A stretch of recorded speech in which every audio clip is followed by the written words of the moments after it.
आयोग अपने ही बनाए जाल में बुरी तरीके से फंस गया है। आपको बता दें कि एक तरफ 5 चुनाव अधिकारियों पर एफआईआर दर्ज हुई है, तो वहीं दूसरी तरफ ज्ञानेश कुमार ने सरेंडर कर दिया, जिससे तहलका मच गया है। तो आखिर ऐसा क्या हुआ है कि ज्ञानेश कुमार की जेल जाने की नौबत आ गई है, इस पर हम चर्चा करेंगे। तो प्रियंका जी बहुत बहुत स्वागत है आपका। प्रियंका जी, क्या इस बार मुख्य चुनाव आयुक्त ज्ञानेश कुमार अपने ही अधिकारियों पर एफआईआर दर्ज कराकर खुद को जेल जाने से बचा पाएंगे? ऐसा बहुत मुश्किल दिखाई दे रहा है आकांक्षा। खबरें ये निकलकर सामने आ रही हैं कि मोदी काल के इतिहास में ऐसा पहली बार हुआ है कि चुनाव आयोग ने सरेंडर कर दिया है। और इस बार सिर्फ ज्ञानेश कुमार ने सरेंडर नहीं किया है, बल्कि अपने ही 5 चुनाव के अधिकारियों पर एफआईआर दर्ज करने के आदेश पारित कर दिए हैं। तो तहलका मच गया है। आपको बता दें आकांक्षा, बंगाल में चल रहे एसआईआर को लेकर पहले से ही बवाल खड़ा हुआ है। इन सबके बीच सबूत ये निकलकर सामने आए कि 5 चुनाव के अधिकारियों ने फर्जी वोटर्स को वोटर लिस्ट में जोड़ दिया है।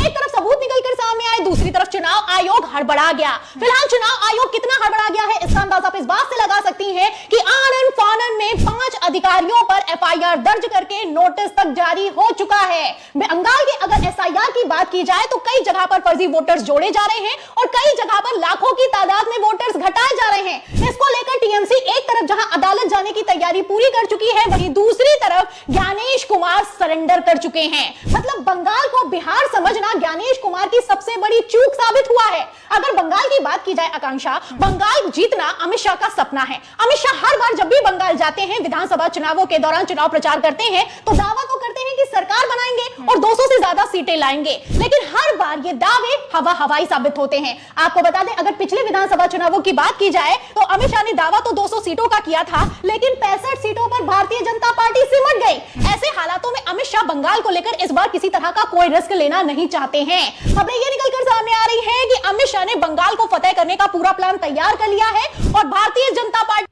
अस्सलाम वालेकुम वरहमतुल्लाहि वबरकातुहू।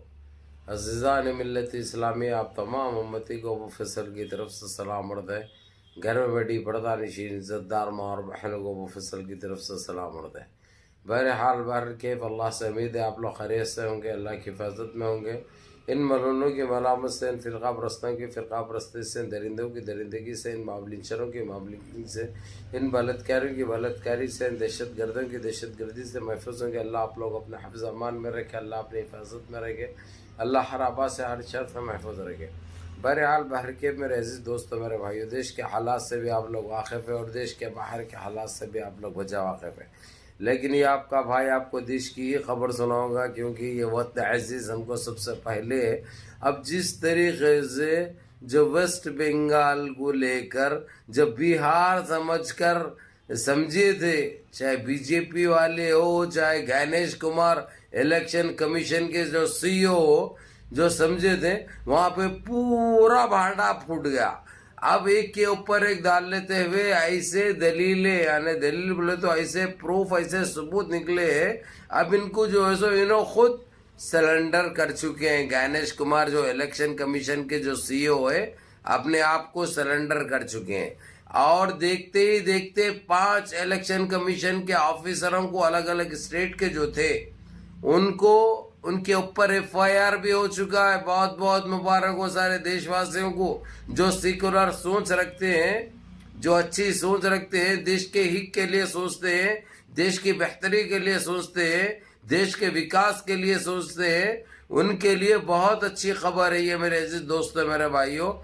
5 इलेक्शन कमीशन के लोगों के ऊपर, ऑफिसरों के ऊपर, ये जो सीईओ था इलेक्शन कमीशन का ज्ञानेश कुमार, सीधे सीधे उन लोगों को नोटिस भी दे दी और उनके ऊपर केस भी बुक हो गया, एफआईआर हो गया। और उनको जैसा एफआईआर हुआ उनके ऊपर, इन्हें ये सोचा था कि अब इसकी जान बच जाएगी और अपना खेल बाद में फिर अपने 2 महीने के बाद खेलना चालू करूंगा मैं। लेकिन इसके ऊपर भी ऐसी गार्ड गिरी है और ये भी अपने आप को सरेंडर कर चुका है। यानी इसके पास भी अब इस्तीफे से दूसरा कोई चारा नहीं है, वो भी विदिन 48 आवर्स के अंदर। ये बात राहुल गांधी ने बताई थी, बोली थी, लेकिन उसको एक मजाक बना दिए थे, उसको एक झूठा बना दिए थे।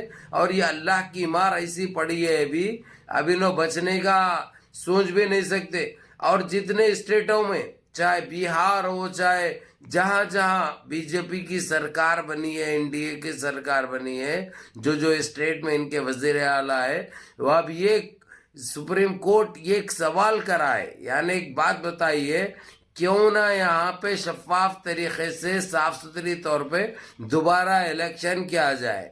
लेकिन ये फैसला नहीं है, ये ऐसे बताएगा, क्योंकि चोरा तो पूरे पकड़े गए। जिस तरीके से लिस्टों में से नाम निकाले गए और डुप्लीकेट जो इनको वोट देने वाले हैं, डुप्लीकेट नामों को डाला गया, और एक दो नहीं भाई, लाखों की तादाद में, कहीं पे 18 लाख, कहीं पे 15 लाख, कहीं पे 25 लाख, ऐसा इस तरीके से जो ओरिजिनल वोट लिस्ट में जो ओरिजिनल नाम थे वो तकरीबन 55 लाख, 65 लाख, 60 लाख एक एक जगह से खारिज कर दिए गए, बगैर कुछ बताए के, बगैर कुछ करेंगे।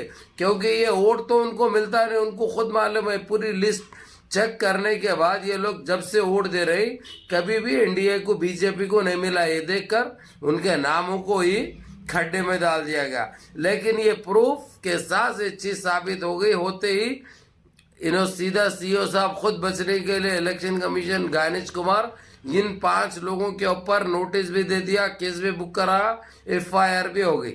लेकिन इससे ये सोचा था इन्हें कि ये बच जाएगा, लेकिन ये बचने वाला नहीं। अब आया ऊंट पाँव के नीचे, बाढ़ के नीचे नहीं।